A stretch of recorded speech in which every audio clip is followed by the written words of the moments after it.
Bonsoir à toutes et à tous, ici Laurée Dubois pour la chronique Lapin compris de cette semaine spéciale Stranger Things.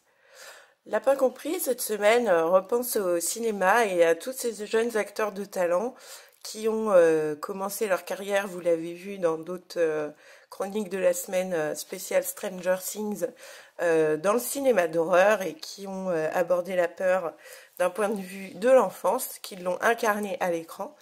Eh bien, cette semaine, Lapin compris est un peu en retard pour Pâques et distribue ses médailles en chocolat, bien sûr, pour la Pentecôte. Eh bien, c'est comme ça arrive, et l'essentiel est d'arriver à point, y compris pour les lapins. Donc, cette semaine, j'aborde cette question.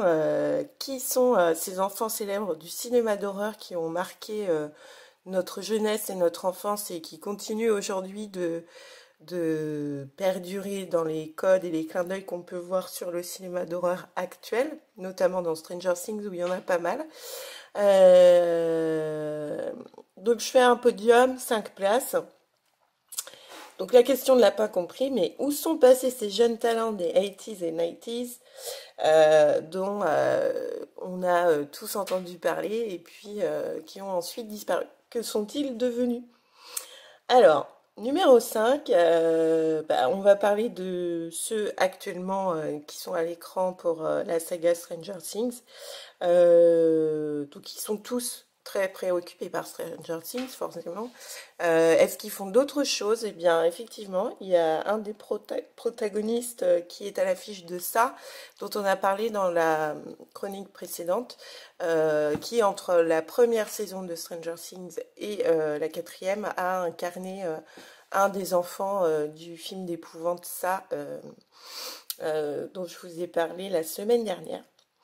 En quatrième position, je pense à Neve Campbell qui a incarné Sydney dans la saga Scream de Wes Craven qui a assez bien marché à l'époque, où en fait, voilà, c'est des tueurs en série ados dans un petit village sympa des États-Unis. Qu'est-elle devenue? Eh bien, elle a fait Scream, une autre série dans les années 2000, et dernièrement, elle a incarné un rôle important dans la série House of Cards, aux côtés de Robin Wright et comment il s'appelle? Kevin Spacey. Voilà, pour Neve Campbell, qui était l'héroïne de Scream, la petite amie d'un des tueurs en série. Je vous spoil pas Scream non plus, mais bon, là je vous ai quand même un peu spoilé le truc pas mal, mais vous oubliez si vous l'avez pas vu, vous m'excuserez. En troisième position, je vous parlerai de Kirsten Dunst, qui interprétait la petite Claudia dans Entretien avec un vampire. Le vampire qui est quand même un code très important de l'imaginaire de l'épouvante.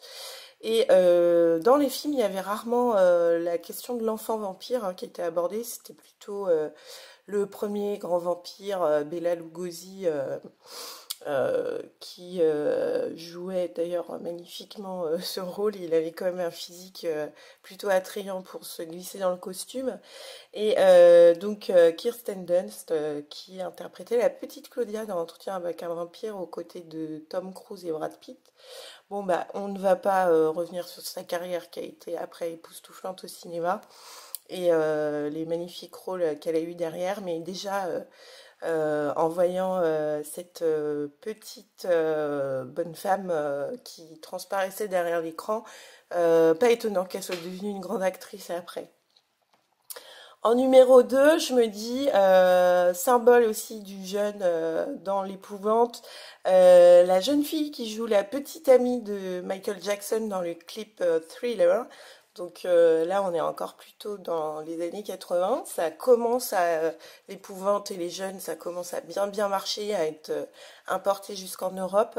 Et le clip Thriller reste franchement un des chocs visuels dans le genre. Et donc elle s'appelle Ola Ray, celle qui joue le rôle de la petite amie de Michael Jackson qui se transforme en loup-garou. Bon là je vous spoile rien, je pense que tout le monde l'a vu au moins une fois dans sa vie. Et elle le joue super bien d'ailleurs, le côté épouvanté. Oh mon Dieu, voici le loup. Et oui, à cet âge-là, les garçons se transforment en loup, passé une certaine heure, sans mauvais jeu de mots. Et donc elle était mannequin. Donc elle a fait ça, et puis le cinéma après c'était terminé, mais elle a fait du mannequinat. Et le premier sur le podium qui aura également droit à un hommage via la rubrique normale paranormale de cette semaine Stranger Things, Danny Lloyd, qui incarne le petit Danny dans le film Shining adapté d'un roman de Stephen King par Stanley Kubrick à l'écran. Célèbre pour ses crises de trance Red Rum, enfin voilà, je vais pas vous spoiler, mais ça reste assez d'anthologie. Je pense que c'était très prometteur, mais finalement il a arrêté le cinéma. Ça a peut-être été aussi contre-productif dans le sens où c'est vrai que si tu donnes la réplique à Jack Nicholson, qui incarne ton père, qui est Torrance dans Shining, peut-être que ça suffit. T'es déjà allé tellement loin dans le délire que tu te dis, bon, je vais faire autre chose. Et donc, Danny Lloyd est devenu prof de biologie. Donc, comme quoi, peut-être que d'avoir côtoyé la peur, la mort et le paranormal de manière intense, le mec s'est dit, finalement, la science de la vie, c'est pas mal. Donc, voilà. Et le célèbre petit Danny qui a inspiré toute une génération d'acteurs jeunes d'épouvante est prof de bio. Donc comme quoi le cinéma ouvre pas mal de portes. Donc si vous aussi vous avez des remarques à faire sur ces acteurs ou d'autres acteurs que vous auriez mis dans un top 5 différent du mien, n'hésitez pas à le mettre en commentaire. Et c'était Laurée Dubois pour sa chronique Lapin compris.